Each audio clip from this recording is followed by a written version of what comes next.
ഇതാരാണെന്ന് മനസ്സിലായോ? ഇത് നമ്മുടെ പ്രഭാകരനാട്ടോ. ഓരോ ദിവസം അവൻ്റെ അടുത്ത് പോകുമ്പോഴും അതിൻ്റെ അപ്ഡേറ്റും അവൻ്റെ വിവരങ്ങളൊക്കെ നിങ്ങളെ അറിയിക്കണമെന്ന് വിചാരിക്കും. പക്ഷേ തിരക്കുകൾ കാരണം ചിലപ്പോൾ വല്ല ഫോട്ടോസൊക്കെ ഇട്ട് വിടുള്ളൂ. ഇപ്പോഴാണ് നമുക്ക് ഈ ചിത്രം ഇങ്ങനെ എനിക്ക് മുന്നിൽ കാണിക്കാൻ പറ്റുള്ളൂ. ആ മുറിവിൽ കംപ്ലീറ്റ് മരുന്ന് വെച്ച് അപ്ലൈ ചെയ്തെടുക്കുകയാണ്. ഇതിൻ്റെ പഴയ സ്ഥിതി ഇപ്പോൾ ഏകദേശം ഒരു മാസമായി നമ്മൾ പ്രഭാകരന് ചികിത്സ കൊടുക്കുന്നു. പെരടിയിൽ ഈ സ്ഥലത്ത് ഏറ്റ മുറിവ് അത് പുഴുക്കൾ കാർന്ന് നിന്നിട്ട് ദുർഗന്ധം വമിക്കുന്ന അവസ്ഥയിലായിരുന്നു. പിന്നെ അതിൻ്റെ ഇടയിൽ മരുന്നൊക്കെ സെറ്റാക്കി കുറച്ച് ദിവസം കഴിഞ്ഞപ്പോൾ അവൻ ചാടിപ്പോയി. പിന്നെ അവനെ കിട്ടിയില്ല. അങ്ങനെ തിരിച്ചു വരുമ്പോൾ വയറിൻ്റെ അടിയിലും വലിയൊരു ദ്വാരമായിട്ട് പുഴുക്കളായിട്ട് തിരിച്ചു വന്നു. ഇപ്പോൾ അത് രണ്ടും ഉണങ്ങി.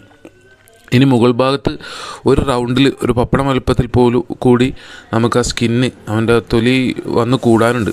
അതുവരെ കുറച്ചും കൂടി എന്നും പോയിട്ട് അപ്ലൈ ചെയ്യണം.